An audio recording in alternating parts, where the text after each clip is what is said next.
Bueno, ahora sí, esperemos que ya haya solucionado el problema del internet. Y bueno, para este día vamos a seguir profundizando en el tema de la Mariología, eh, siguiendo la reflexión mariana de lo que hemos venido hablando, de lo que hemos venido compartiendo estos días, y especialmente de todo lo que hemos hecho, el recorrido que hemos hecho. Les había pedido la semana pasada de que cada uno de ustedes tuvieran la posibilidad de buscar los textos bíblicos donde aparece la Santísima Virgen María, los textos bíblicos donde aparece la Santísima Virgen María. Entonces, los quiero invitar a que busquemos algunos de esos textos, especialmente de la reflexión que vamos a hacer a continuación. Entonces, lo primero es lo siguiente. Vamos a seguir viendo nuestro tratado. Habíamos quedado en la conclusión de lo que significaba la génesis de Cristo según el Evangelio de Mateo. Y la conclusión que decíamos era que María es la actuación, el centro de María es la actuación del Espíritu Santo en ella. Por eso decíamos que la virginidad de María era incapaz de hacerla madre. Claro, una mujer virgen, pues no puede ser madre.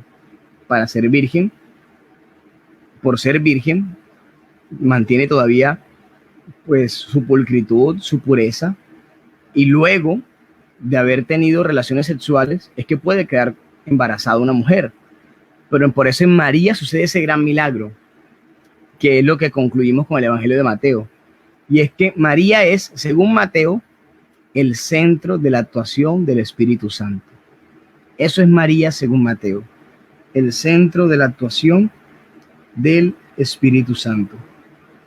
Entonces, por eso cada uno de nosotros necesitamos la experiencia mariana para tener una profunda fe en el Señor.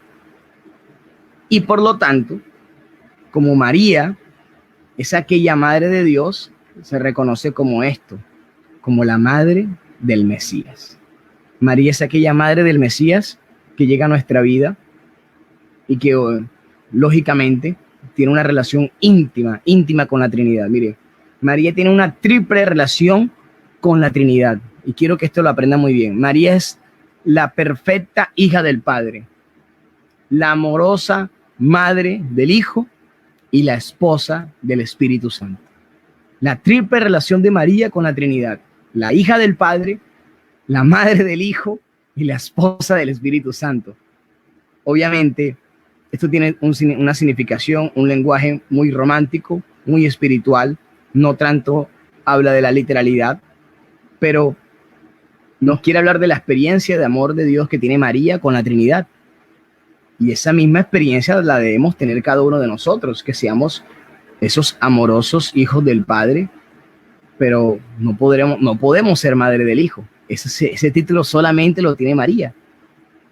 Y por eso tiene esa gran excelencia María. Les recuerdo lo que le decíamos la vez pasada. La gran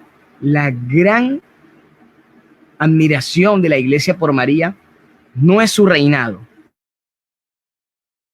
Es su maternidad, fue madre, es que dijo sí, es que aceptó el plan de Dios. Esa es la grandeza de María, que pudo ella poder tener esa experiencia de amor de Dios en su corazón, en su vida, y que totalmente está arraigada a la vida de la fe. Entonces, sigamos en esta reflexión de María. Vamos a encontrar lo siguiente. El capítulo 1 del Evangelio de Mateo, en el versículo 18. Capítulo 1 del Evangelio de Mateo, en el versículo 18. Capítulo 1 del Evangelio de Mateo, en el versículo 18. Pueden anotarlo, pueden buscarlo. ¿Qué dice ese versículo 18? Dice que la génesis de Jesucristo fue de esta manera. Su madre María, ojo, lo primero que dice el texto, su madre María estaba comprometida con José, y antes de empezar a estar juntos, se encontró encinta por obra del Espíritu Santo. Esa es la gran explicación que da Mateo para la génesis de Jesucristo. Génesis significa principio, el comienzo. Pues entonces por eso vemos, este fue el principio de Cristo. Y miren lo importante de la Sagrada Escritura. La Sagrada Escritura es palabra de Dios, palabra divina. Y si la Sagrada Escritura, si por medio de la Sagrada Escritura se nos presenta que el principio de Cristo irradia y arranca desde María, porque miren cómo arranca el texto del versículo 18, María su madre. Es lo primero, es la carta de presentación de Jesús para venir al mundo. Por eso, este es el primer punto a tratar de ese apartado del Evangelio de Mateo, en el capítulo 1, verso 18. Aquí está, primer punto. La carta de presentación de Jesús es su mamá. Así como en la vida formal de nosotros, muchas veces tenemos alguien que nos presente, nuestra madre, que nos presenta a sus amigas, a la familia, a los tíos, al templo. ¿Cómo no? Los que hemos asistido a Eucaristía, donde vemos ese momento tan hermoso de la presentación de los niños recién nacidos. ¿Quién los llevan? Sus padres. Pero hay una particularidad en Mateo. Hay una particularidad en Mateo que Mateo resalta a la madre. Mateo resalta a la madre. ¿Y por qué resalta a la madre? Porque no es cualquier madre. Es María Santísima, la elegida, la prefigurada, como decíamos en la clase pasada, aquella que ha sido elegida por Dios. Y por esa razón, la importancia de María Santísima en la vida de la fe. Si a ustedes le preguntan, no, pero es que María no tiene ninguna importancia, María es una gran mujer y ya. No, pero es que la Sagrada Escritura nos está diciendo que el principio de Jesucristo lo está narrando Mateo. Este fue el principio de Cristo. ¿Cuál? 2 puntos. Que María, su madre, es importante. O sea, para el evangelio, para el evangelista Mateo, era importante resaltar de que el principio de Cristo, para poder decir cómo nació Cristo, tenía que mencionar a María. Tenía que mencionar a María. No era posible no mencionarla. Entonces, aquí viene el segundo apartado, que es, está comprometida, estaba comprometida. Recordemos, aquí hago una aclaración del contexto judío. En el judaísmo, en el contexto judío, en la época, en esa región, existía el matrimonio en 2 fases. Existía el matrimonio en 2 fases. Entonces, la primera fase se llamaba el erusín. Ojo, la primera fase se llamaba el erusín. Y el erusín era el compromiso de los novios para vivir juntos. Y después del erusín, es decir, lo que nosotros hoy llamamos la pedida de mano del anillo, después de esa entrega del anillo, de esa promesa nupcial que yo hago con el papá de mi futura esposa, debe pasar 1 año para que se pueda cumplir el nisuín. Y el nisuín va a ser ya la etapa de la convivencia juntos, donde se hace la ceremonia nupcial. Y recordemos de que luego de pasado ese tiempo, la novia debía estar preparada y lista, porque en cualquier momento llegaba el novio. Es por eso que está en la parábola de las vírgenes necias, cuando las vírgenes están con sus lámparas esperando al novio porque no saben a qué hora va a llegar. Por eso mismo, así se da, esa era la cultura judía. La cultura judía era que cuando se pactaba el matrimonio, la familia de la novia tenía que estar lista para el momento en que el novio llegara. Tenían que tener todo listo. O sea, imagínense lo complicado que es un matrimonio en el tiempo judío. Lo complicado que era una boda, lo complicado que era un matrimonio. Entonces, María aún no vivía con José. Nos quiere aclarar el texto. María estaba comprometida, es decir, estaba en la etapa del erusín. María estaba en la etapa del erusín. Estaba comprometida con José. Entonces dice que María Santísima estaba prometida a un hombre, es decir, había hecho la promesa de estar con José, pero todavía no convivía con él. porque según las costumbres de Israel, esta promesa se había realizado solamente ante unos testigos, que es la promesa del desposorio, lo que le llamamos el erusín. Entonces, a partir de ese momento, la novia era considerada jurídicamente como mujer del varón y no podía haber separación. O sea, ya ellos eran esposos, solo que no convivían. Por eso, versículos atrás, cuando termina la genealogía, dice de que Jacob tiene un hijo llamado José, el esposo de María. Ya se consideraba esposo, solo que no convivían aún.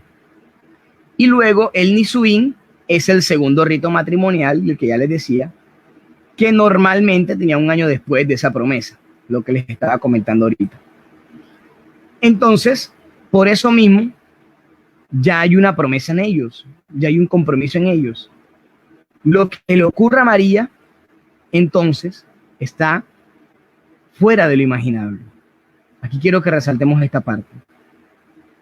Es la última parte de ese versículo 18. Dice, quedó embarazada por obra del Espíritu Santo. Eso uno le echa la historia ahora y le cabe muy bien porque uno ya conoce. A uno le echan la historia ahora y le cabe muy bien porque uno ya la sabe. Pero imagínense la impresión de José. Y por eso José entra en una crisis, entra en un conflicto interno, porque no sabe qué hacer. Lo que le ocurre a María era algo inimaginable, no se puede imaginar, no cabía en la mente.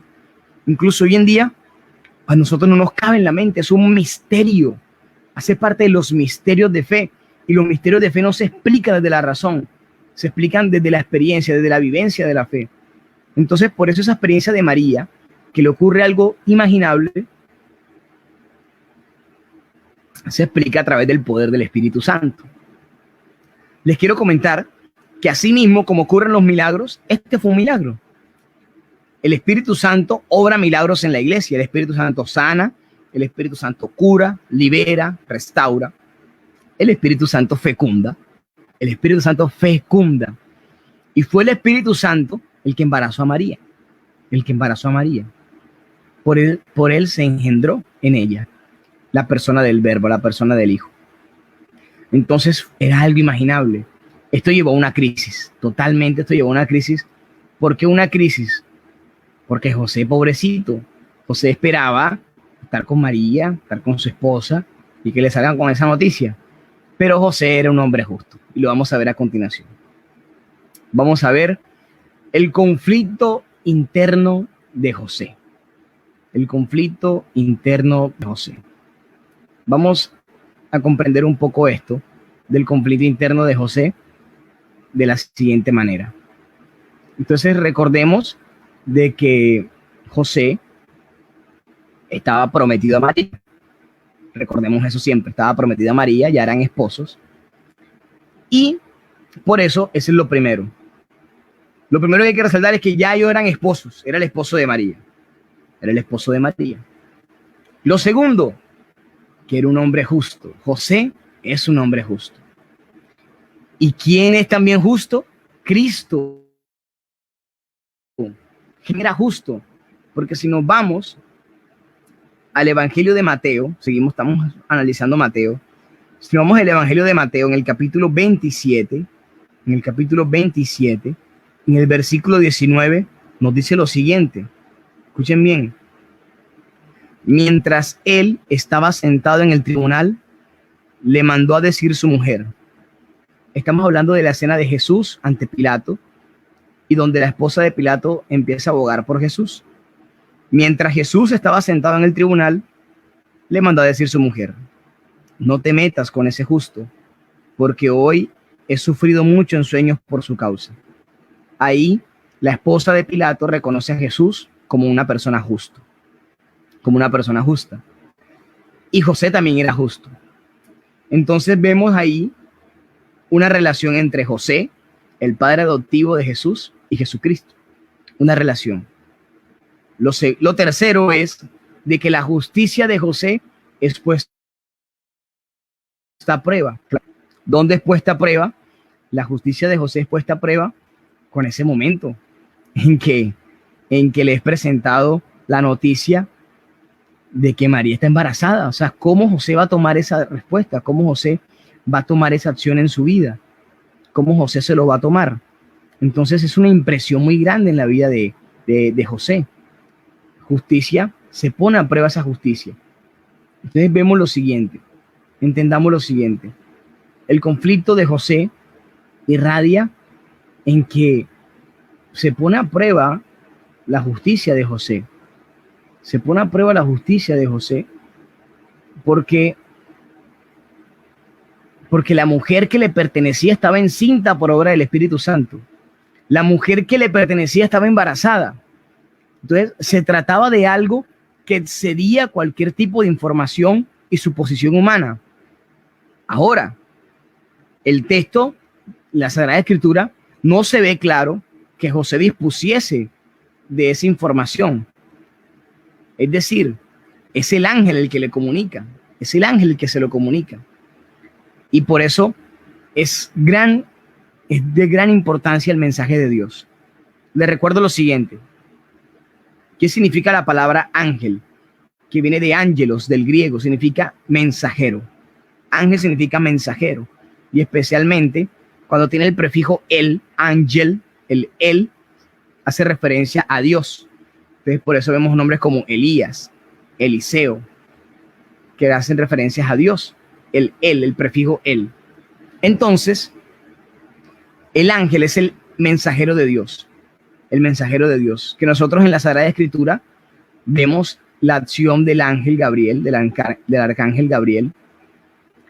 Y miren lo que le dice, es el cuarto punto, después de ese conflicto que tiene José. Miren lo que le dice el ángel. No temas en tomar contigo a María. Ojo, ojo. No temas en tomar contigo a María. Los estudios de la exégesis bíblica, bueno, cuando digo exégesis, me refiero a los estudios bíblicos. A eso se refiere exégesis. Entonces, la exégesis bíblica nos plantea lo siguiente. José, queridos hermanos, José nunca tiene la intención de dejar a María. Él no tiene la intención de dejar a María, solo que le da miedo. Solo que le da miedo. Y claro, no, pero que José quería hacer un acta de repudio. Claro, porque José quería entonces repudiarla en secreto. Repudiarla en secreto. Porque estaba pasando. Pero le daba pena lo que dijeran. Le daba pena lo que dijeran. Vamos a entenderlo mejor de la siguiente manera. Entonces lo voy a explicar de la siguiente manera. Miren, cuando el ángel le dice a José, no temas en tomar contigo a María, parece insinuar no que José pretendía castigar a María de acuerdo a la ley. Recordemos, ¿cuál era el castigo para la infidelidad o la fornicación en ese momento? Porque José no lo sabía, era ser apedrados. Entonces, no significa que José quería repudiar a María ni que quería castigarla conforme a la ley. Significa que José tenía miedo. O sea, si el ángel se le presenta a José y le dice, hey, no tengas miedo de tomar a María, quiere decir de que él lo estaba pensando, de que él ya lo estaba meditando. Sí, yo voy a tomar a María, así embarazada por obra del Espíritu Santo, porque ya el ángel se lo había dicho. El ángel le comunica más tarde en sueños que lo engendrado en María es del Espíritu Santo. Y José lo cree, pero teme. José lo cree, pero le da miedo porque dice, ¿qué van a pensar? Entonces yo tengo que hacer algo jurídicamente, porque aquí ya estamos casados. Aunque no convivamos, ya hicimos promesa de casamiento. Hicimos el erusín. Entonces, ¿cuál era el miedo de José? José tenía un miedo religioso. José tenía un miedo religioso porque había acontecido algo muy grave en ella. Pero también reconoce que ha acontecido algo grandioso e inesperado a los ojos de Dios. Entonces, recordemos lo siguiente. Otros episodios donde hay ese miedo. Por ejemplo, las mujeres, el día de la resurrección, también tuvieron miedo. Y el ángel del Señor fue y les dijo, no temáis. Y lo vamos a ver en Mateo 28. En Mateo capítulo 28, versículo 5, dice eso. Ese mismo temor es semejante al que siente José en ese prodigio de la obra del Espíritu Santo que se realiza en María. Por eso el ángel le dice, el ángel no viene a darle muchas explicaciones, el ángel nada más le dice a José, no temas, no temas. Y al parecer, José, llevado por ese temor de Dios, ojo, don del Espíritu Santo, ese temor reverencial porque era un hombre justo. ¿Saben por qué José no quería hacer suya a María? ¿Saben por qué José temía tomar a María? Porque José creía ya que María no le pertenecía, sino que le pertenecía solo a Dios. Eso es hermoso. Eso es hermoso. Ese era el gran temor de José. Ese era el gran temor de José. Ese era el gran temor de José. José creía que ya María no le pertenecía más, que le pertenecía solamente a Dios. Ese era el gran temor de José. Entonces, ahora, a nivel literario, la Sagrada Escritura nos presenta el quinto punto, un acto de repudio. ¿En qué consiste ese acto de repudio? Les voy a explicar de la siguiente manera. Ese acto de repudio por parte de José simplemente era por esos motivos religiosos.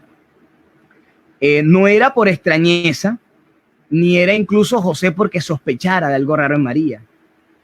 Porque el escritor del Evangelio quiere resaltar únicamente un aspecto, que es el que le interesa. Entonces, ¿cuál es ese aspecto? ¿Cuál es ese aspecto? La obra de Dios en María. La obra de Dios en María, la encarnación, la anunciación del verbo, la encarnación del verbo en ella por obra y gracia del Espíritu Santo.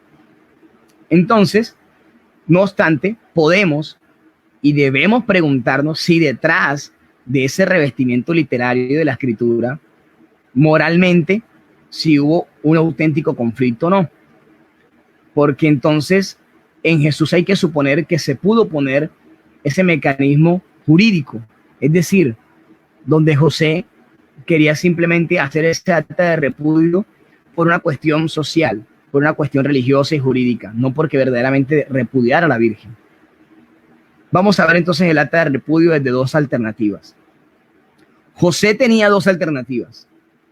Era ponerla en evidencia o repudiarla en secreto. Eran las dos alternativas, él no tenía más opción. Y ojo, si José ponía en evidencia a María de que estaba embarazada y el hijo no era de él, él al ponerla en evidencia ya no podía hacer nada por ella. María iba a ser juzgada con la ley. Por eso José inteligentemente la repudia en secreto, porque él sabe de que la obra es de Dios, porque él sabe de que la obra es de Dios. Por eso, porque José es justo, se decide por esa segunda opción de repudiarla en secreto. Entonces, por eso, vamos a ver el significado de ser justo en el Evangelio de Mateo. El Evangelio de Mateo es llamado generalmente, de manera general, el Evangelio del Reino.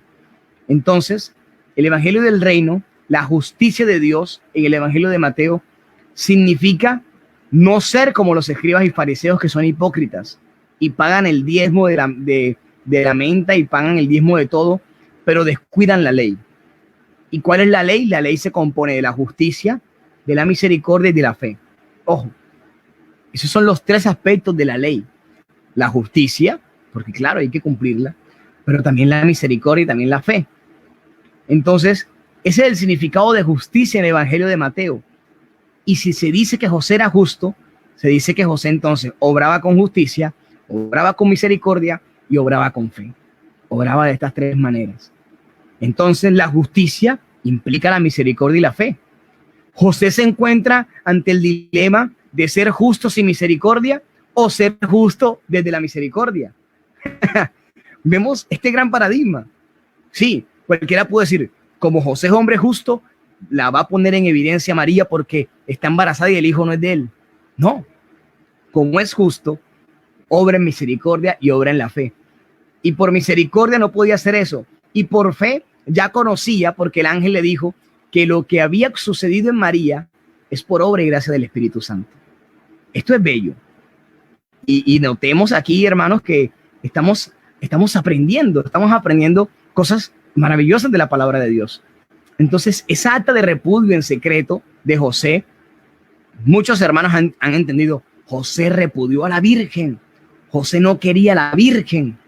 José hizo algo malo con María. No, miren cómo lo estamos entendiendo hoy de bien. José no hizo eso porque repudiara en la literalidad de la palabra la Virgen. José lo hace por salvaguardar lo que Dios estaba haciendo en ella y por algo muy hermoso que les había dicho antes y les recuerdo, porque José, el temor que tenía de tomar consigo a María era de que él ya sabía que no le pertenecía, que le pertenecía solamente a Dios. Amén. Entonces sigamos en esta reflexión. Me está gustando mucho esta experiencia de la Mariología. Y bueno, sigamos entonces en nuestro análisis del texto de la palabra. Entonces, siguiendo en este análisis del texto de la palabra de Dios, vemos lo siguiente. Hay una conclusión entonces ese conflicto de José se resuelve. Y entonces, ¿cómo se resuelve cómo se resuelve ese conflicto? Primero, es que la acción de José es una acción de justicia, porque no quería poner a María en evidencia a causa de su embarazo, y por eso es que decide repudiarla en secreto. Ojo, yo espero que eso esté claro. Igual, al final, ojo, les recuerdo, al final es que voy a resolver preguntas, pero yo creo que eso está muy claro. Entonces, hay un contraste entre la evidencia y el secreto. Entonces, el conflicto de José se resuelve a través de la intervención del ángel del Señor durante el sueño.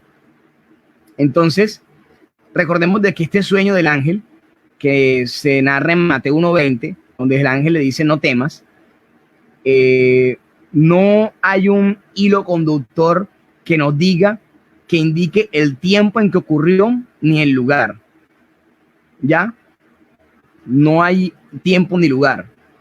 No hay tiempo ni lugar en que eso pasó, pero pasó. O sea, no sabemos si fue inmediatamente de que después que le anunció a María, no sabemos si fue tiempo después, no sabemos en qué lugar fue, pero lo que sabemos es que Dios se reveló. Lo que sabemos es que Dios se reveló. Entonces, por lo tanto, tenemos esa reflexión. Entonces, ya esto es lo que les había explicado un poco sobre las dos alternativas del conflicto interno de José y que se resuelve entonces a través de la intervención del ángel. ¿Y por qué a través de la intervención del ángel? Les recuerdo, ¿qué significa ángel? Enviado de Dios, mensajero de Dios. Entonces, la única forma de resolver el conflicto era a través de ese mensajero. Ahora nos vamos a lo que es el itinerario mariano. Esta parte de aquí habla de los viajes, con el prefijo desde, pero lo vamos a tratar después cuando pueda conseguir un mejor mapa para explicarles muy bien los viajes que realizaron. Por lo tanto, vamos a pasar ahora al Evangelio de Lucas. Y vamos a ver el itinerario mariano desde el Evangelio de Lucas. Vamos a ver lo siguiente. El itinerario mariano desde el Evangelio de Lucas. Desde el Evangelio de Lucas. Bueno, lo primero es que esta palabra Asia, pero Asia, no Asia, Asia, de referencia de lugar, aparece unas 19 veces. 19 veces solo en los primeros capítulos de Lucas. Hacen referencia a un movimiento, al desplazarse de un lugar a otro. Entonces vamos a ver varios movimientos que hay en el Evangelio de Lucas. Como tal, hay 5 grandes movimientos en general que engloban todos, pero vamos a señalar los que aparecen ahí de manera singular. Entonces empezamos con lo siguiente. Vamos a ver ahí los Asia. Entonces, lo primero es Lucas 1:9. Lucas 1:9 nos presenta la ida hacia el santuario del Señor. Recordemos ahí, se está hablando de la profecía todavía. De Zacarías, recordemos a Zacarías, recordemos a Isabel, recordemos a Juan el Bautista. Luego se van hacia la casa de Zacarías, luego hacia una ciudad llamada Galilea, luego hacia una ciudad de Galilea llamada Nazaret, perdón, que van a ir a la casa de María. Luego María va a la región montañosa, hacia Judea. Luego van hacia la casa de Zacarías nuevamente. Luego regresan a la casa de María. Luego van hacia su ciudad para empadronarse en el 2:3. Luego hacia Judea. Luego hacia la ciudad de David, llamada Belén, donde va a ocurrir como tal el nacimiento.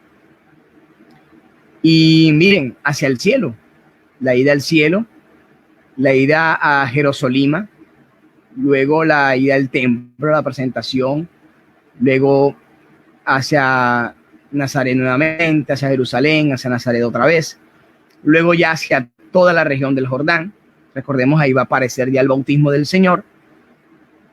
Luego hacia Jerusalén, donde hace la entrada triunfal, la predicación en Galilea, y finalmente en Nazaret, donde empieza también a hacer su predicación, donde vuelve a su tierra.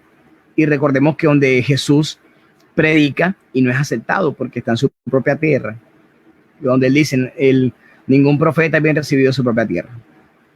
Ahora, esto lo pueden repetir en el video, lo pueden ir pasando más lento, pausándolo para copiar cada texto bíblico. Y la idea es de que ustedes vayan leyendo cada pedazo de estos, cada texto bíblico. Aquí todos los textos bíblicos hacen referencia a Lucas. Ojo, estamos en el Evangelio de Lucas. Todos estos textos bíblicos hacen referencia a Lucas 1:26, 1:39, 1:40, 1:56, todos esos. Y todos esos movimientos se resumen en estos 5. Entonces, hay 5 grandes movimientos según el Evangelio de Lucas. El movimiento de Zacarías, el movimiento de Dios, el movimiento de Nazaret a Judea, de Nazaret a Jerusalén, y el movimiento de Juan y Jesús, los dos en su misión apostólica. Vamos a analizar cada uno de estos movimientos. Vamos a analizar cada uno de estos movimientos. Vamos a analizarlos cada uno para que entremos en esa experiencia del análisis de estos textos bíblicos, donde se nos presenta estos movimientos en el Evangelio de Lucas. Hay que tenerlos muy presentes porque vemos cómo se va manifestando el accionar de Dios. Voy a tomar agüita. Siempre uno se va desgastando a veces. Hoy que madrugamos a la 9ª y también tenemos varias actividades. Entonces seguimos. El primer movimiento, ojo, el que realiza el sacerdote Zacarías. Cuando se encamina,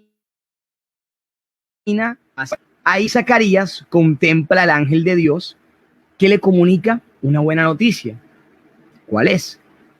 Entonces, le comunica la buena noticia de que va a quedar encinta su esposa Isabel, y de ahí van a ser Juan el Bautista. Entonces, desde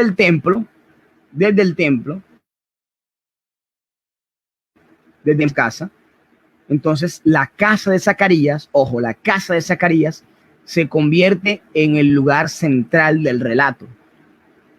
¿Por qué? Porque incluso a esa casa se va a desplazar más tarde María para el encuentro con el ángel. Y en esa casa, tras el encuentro con el ángel, me explico mejor. Recordemos que después del encuentro con el ángel, María, ¿dónde va? María va a visitar a Isabel. Isabel, ¿dónde vivía? En la casa de Zacarías. Es la misma casa. Ojo, Zacarías y Isabel eran esposos. Entonces, recordemos que esa casa va a ser importante porque entonces en esa casa se va a proclamar el Magnificat.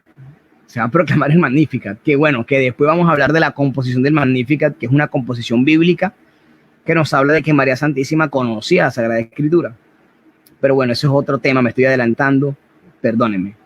Sigamos entonces en lo central, en los movimientos, en lo que estamos viendo ahorita mismo. Entonces, en esta casa, la casa de Zacarías, tiene lugar el nacimiento de Juan el Bautista, el último profeta. Entonces, ojo, en esa casa tiene lugar el nacimiento de Juan el Bautista. Y tiene lugar los dos cánticos evangélicos que usa la iglesia todos los días. La iglesia tiene el rezo de la liturgia de las horas, que radica en santificar las horas, y hay unas horas muy importantes que son las laudes y las vísperas. En las horas de las laudes se canta el Benedictus, que es el cántico de Zacarías, el Benedictus, el cántico de Zacarías. Y en la tarde, que se rezan las vísperas, se canta el Magnífica, que es el canto de la Virgen María.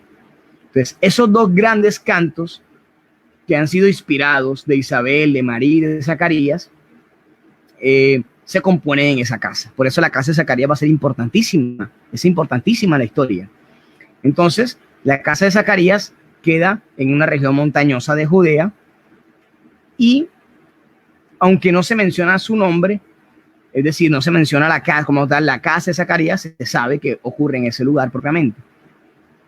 Y ese es el movimiento en torno al gran último profeta del Antiguo Testamento, que es obviamente pues Zacarías, y luego vemos en el Nuevo Testamento a Juan el Bautista. Con eso tenemos el primer movimiento. El segundo movimiento es el movimiento de parte de Dios. ¿Cuál es el movimiento de parte de Dios? Del cielo. Dios que está en el cielo, el ángel que está en el cielo, es enviado a la tierra. Es el segundo movimiento, ojo. El ángel que está en el cielo, Dios lo envía, ¿a dónde? A Galilea. ¿A dónde más específicamente? A Nazaret. ¿A dónde más específicamente? A la casa de María. A la casa de María en Nazaret. Entonces, esa casa, ojo, la casa de Zacarías hablamos ahora, ahora la casa de María se convierte en otro lugar central, porque primero allí acontece la vocación de María, allí se da la concepción virginal, ahí se da la anunciación. Entonces es algo totalmente especial la casa de María. Y luego a ella retomará María después de haber estado 3 meses en la casa de Zacarías. ¿Recuerdan el pasaje donde se dice que María permaneció 3 meses ahí, en la casa de Zacarías? Bueno, vuelve otra vez a su casa. Y el ángel después, y ese es el movimiento del nuevo mundo. Es el movimiento del nuevo mundo que emerge en lo insospechado. ¿Por qué no insospechado? ¿Recuerdan cuando Jesús en el Evangelio menciona que Él se le ha revelado, Él se ha revelado a lo necio de este mundo y no a lo sabio? Es porque la gente, a los fariseos, a los escribas, a los que tenían todo el conocimiento de Dios, a los que estaban llenos de conocimiento de Dios. Pero Jesús, el Señor, Dios, se revela en lo insospechado, en el que uno menos cree, ahí está obrando Dios. En una zarza, como habló Dios en el desierto a Moisés. En una leña, en basura, Dios obró a través de la basura. Ahora, no estoy diciendo que María sea basura, no me malinterpreten. Estoy diciendo de que el Señor obró en lo insospechado. Nadie creía que el Señor obraría, y menos por una mujer. Recordemos de que la figura de la mujer no era una figura valorizada en ese tiempo judío, y que viene Jesús a valorizar a la mujer. Vamos al tercer movimiento. El tercer movimiento es desde Nazaret a Judea. Entonces, vamos a verlo. Desde Nazaret se desplazan a Belén, donde va a acontecer el nacimiento. El principal protagonista de este movimiento es José. ¿Por qué? Porque José es el que recibe la revelación. Ya después de que José toma a María, José empieza a ser el hombre de la familia, el esposo, el que toma las riendas. Y el ángel se le aparece: vaya para Belén, vaya para Belén, vaya para Egipto, vaya para Egipto, vaya para tal lugar, vaya para tal lugar. Herodes van a matar a los niños, huyan, y huyen. Pero en este movimiento estamos viendo de la ciudad de Nazaret hacia Belén. Entonces, el principal protagonista de este movimiento es José, porque José acompaña a su esposa María, que estaba embarazada. Y hay 2 movimientos complementarios a este, que es el ángel que se acerca a los pastores en Lucas 2:9. Anótenlo ahí, Lucas 2:9, para que lo vayan a leer. El ángel que se les aparece a los pastores y junto con otros ángeles que cantan y que posteriormente van al cielo en Lucas 2:16. Y luego los pastores van a Belén. Voy a repetirlo porque sé que por este medio virtual la gente no dice, profe, repita, pero sé que por allá algunos lo estarán diciendo, ay, no entendí, te lo voy a repetir. El tercer movimiento es el que hace José con María, estando embarazada María, hacia Belén, para dar lugar al nacimiento del niño. Pero mientras ellos están en ese recorrido, está pasando otra cosa en otro lado. Eso es como en las películas que uno ve la escena aquí y luego la escena se va a otro lugar y está pasando lo mismo al mismo tiempo. Algo así está pasando aquí. Mientras ellos están en ese recorrido hacia Belén, también unos ángeles se le aparecen a los pastores para decirles el gran acontecimiento que sucederá, que van a ser el Mesías, el Rey y el Salvador. Y es lo que nosotros cantamos en las novenas de Navidad. Los pastores de Belén van a adorar al niño cuando nace. Y junto a otros ángeles que también cantaban y que luego van al cielo. Entonces los pastores también van a Belén. Incluso ellos velaban de un rebaño y seguramente pues fueron con el rebaño, lo dejaron. Ese dato de pronto no es tan importante, pero tiene relevancia porque si dejaron el rebaño quiere decir que esos pastores lo dejaron todo por el Señor. Y se lo llevaron, quiere decir que las criaturas fueron a adorar a Dios también. Entonces vemos ese doble movimiento allí. El cuarto movimiento, para ir terminando, vamos a tratar de dar el quinto movimiento, hasta el quinto movimiento y damos a espacio a las preguntas.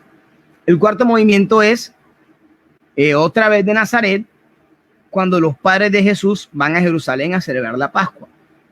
Y el niño Jesús se queda en Jerusalén. Bendito pelado, se quedó. Entonces los padres vuelven a Jerusalén a su búsqueda. Vuelven a Jerusalén a su búsqueda después de haber estado 3 días caminando. Entonces, encontrado, vuelven otra vez a Nazaret. Este es el movimiento dramático, donde hay 3 días, donde hay inquietud.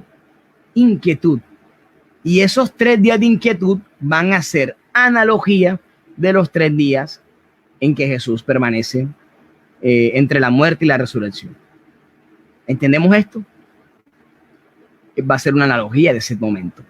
Esos 3 días que permanece Jesús perdido en la vida de Jesús y María, de José y María, perdón, hacen analogía de la inquietud del cristiano por los 3 días entre la muerte y la resurrección.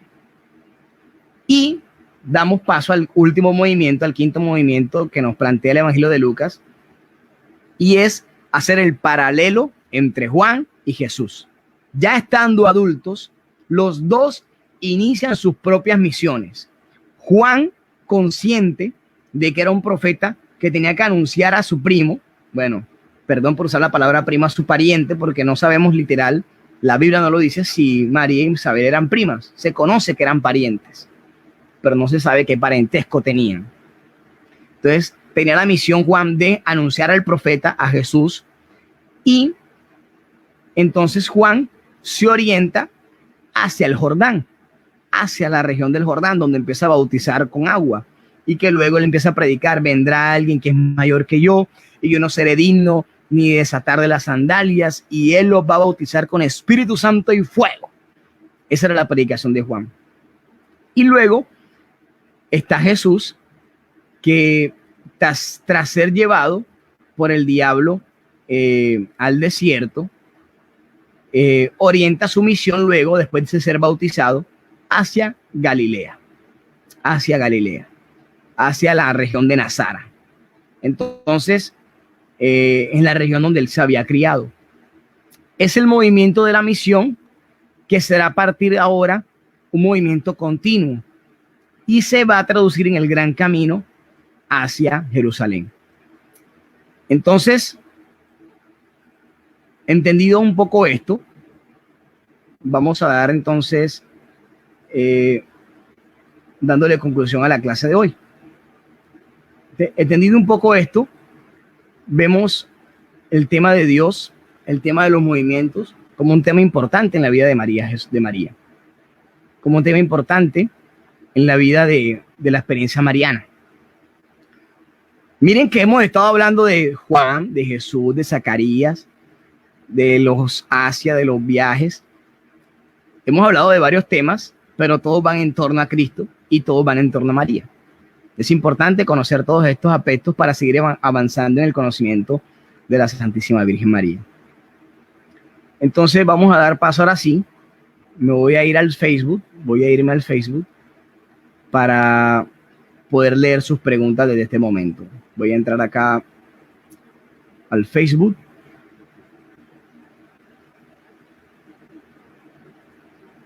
No me carga. Qué pena. Si están escribiendo, no lo estoy viendo todavía. Facebook, voy a irme al Facebook para poder leer sus preguntas desde este momento. Voy a entrar acá.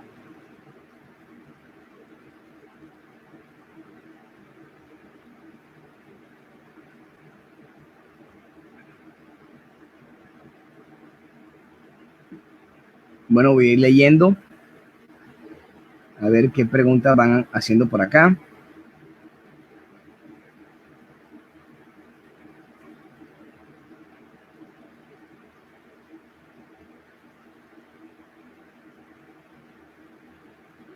Aquí Marta Sánchez pregunta, ¿qué es pináculo? El pináculo es la parte alta de un edificio. La parte alta de un edificio. Entonces, ahí se entendía la parte alta del templo. O sea, se asentaba en el pináculo. Entonces,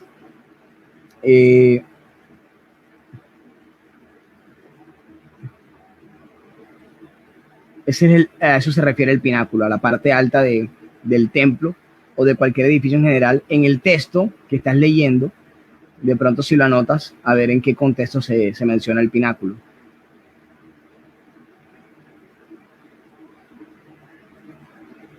Aquí Luz Caterine dice, ¿de qué manera repudió en secreto José a María? Bueno, ya le expliqué.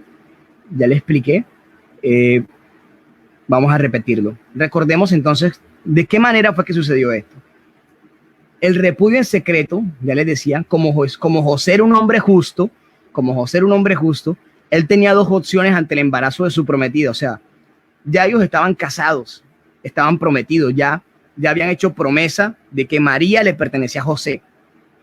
Pero como el ángel le dice a José de que lo que está sucediendo en ella es obra del Espíritu Santo, José tiene dos opciones: o ponerla en evidencia o no hacer nada y tenerlo guardado y repudiarla en secreto y tomarla, pero no era un repudio literal, como les dije, sino era porque José era justo.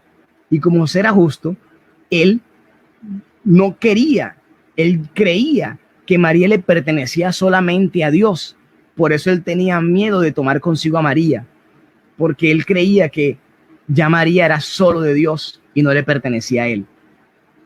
Entonces, ese repudio en secreto de José se traduce en una obra de justicia, de misericordia y de fe. Recuerda que dije esos tres aspectos. No sé si estuviste en ese momento o acabas de entrar. Entonces, los tres aspectos de la justicia son la justicia propiamente, la misericordia y la fe. Bueno, se me van leyendo las preguntas mientras voy respondiendo. Por aquí vi unas muy importantes.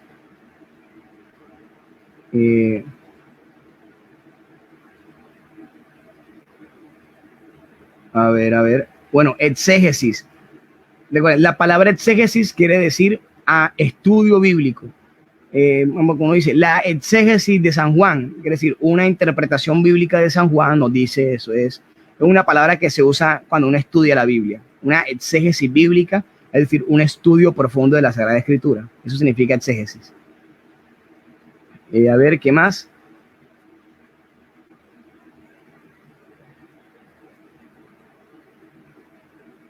Bueno, ¿cómo se relacionan los 3 días de la pérdida de Jesús con los 3 días entre la muerte y la resurrección? Por la inquietud.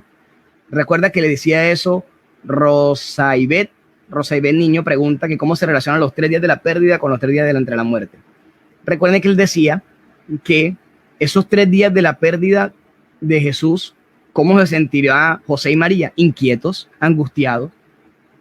Esa misma es el sentimiento de los cristianos, de los discípulos, cuando Jesús muere. Inquietos, angustiados, incluso Ahí está el pasaje de Maús. ¿Cómo estaban los de Maús? Tristes, tristes, tristes. Y luego viene la luz y luego viene la alegría de encontrarse otra vez con el Señor. Entonces de esa manera se relaciona. ¿A qué edad murió María? ¿Y de qué murió? Bueno, por fe, por dogma de fe, creemos de que María es asunta al cielo. Es decir, de que su cuerpo como tal subió por obra de Dios, fue asunto al cielo. Dios la subió al cielo y permaneció intacto. Y de alguna manera podría decirse que María no murió, sino que fue asunta al cielo. Y se dice que fue a los 72 años que esto ocurrió. Por eso incluso se hace el acto de piedad de los 72 Magníficas. Esto hace parte de tradición de la iglesia y de los escritos apócrifos.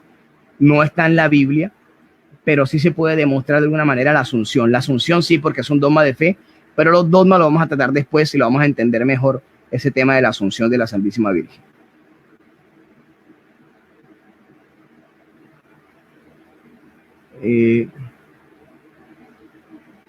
Bueno, esto es un dato.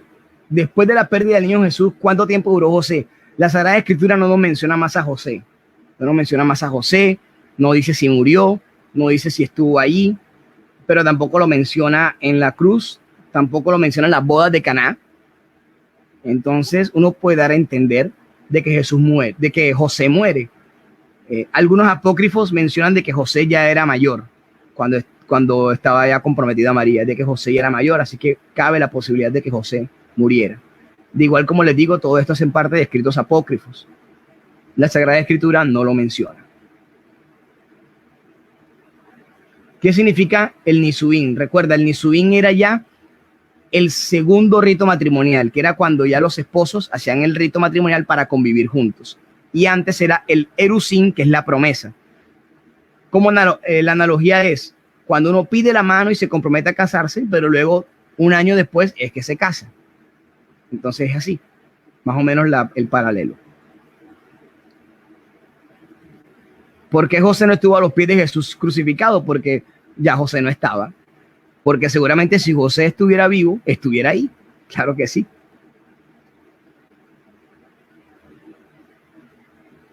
¿Cuál es el Benedictus? El Benedictus es el himno de Zacarías. El himno de Zacarías. Incluso vamos a buscar la cita bíblica para darlo exactamente. Lucas 1, versículo 68. Lucas 1, versículo 68. Ahí encontramos el himno del Benedictus.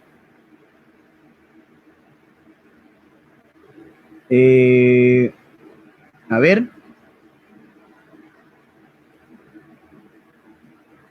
En los movimientos, ¿por qué se estudia primero el de Zacarías y no en los movimientos de Dios? Porque estamos hablando de María. Y en la historia de María, primero, hablando en el orden cronológico, obviamente la iniciativa siempre la tiene Dios y Dios es el que obra de primero. Pero en el acontecer de la Biblia, primero está Zacarías. Primero está Zacarías cuando se da toda la profecía de él, de Juan, y él queda mudo. Y luego cuando se le da el nombre de Juan, ya recobra otra vez el habla y alaba a Dios. Y donde se da la profecía de Simeón, donde se le dice que María va a ser atravesada con una espada. Y bueno, entonces por eso se estudia primero a Zacarías. Pero obviamente la iniciativa siempre es de Dios, recuerden esto. O sea, la iniciativa es de Dios siempre.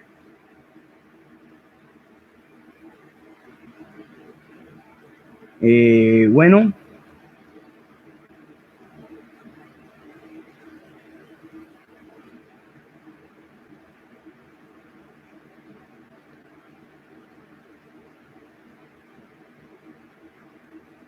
¿Por qué Jesús estuvo 3 días solo?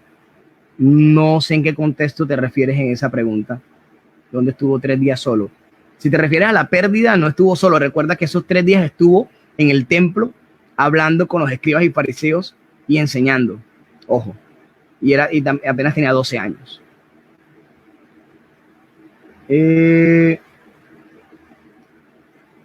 Ya está el padre ahí. No lo había visto. Hola, padre. Bendiciones. Hola, ¿cómo están? Ya voy caminando por aquí por las calles, ya no puedo tener video, pero tengo audio. ¿Se me escucha? Sí, padre, lo ¿Aló? escuchamos. Perfecto. Hoy Padre, tengo lo escuchamos, padre. Lo escuchamos, padre. un saludo para todos. Hoy tengo mi primera misa pública, así que aquí voy caminando para la parroquia.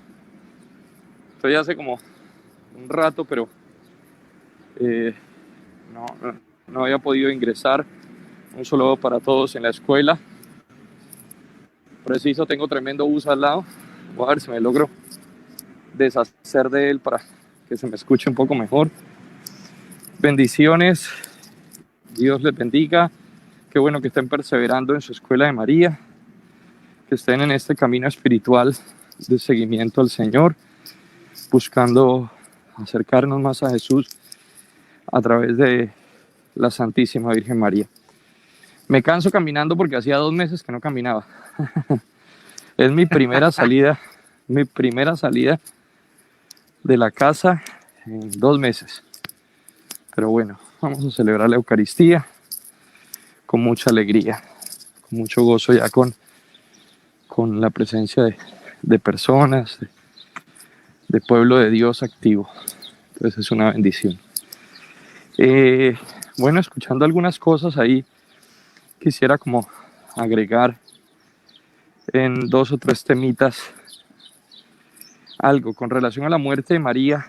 Recuerden que nosotros como católicos creemos que la revelación se encuentra en la Sagrada Escritura, pero también se encuentra en la tradición de la Iglesia.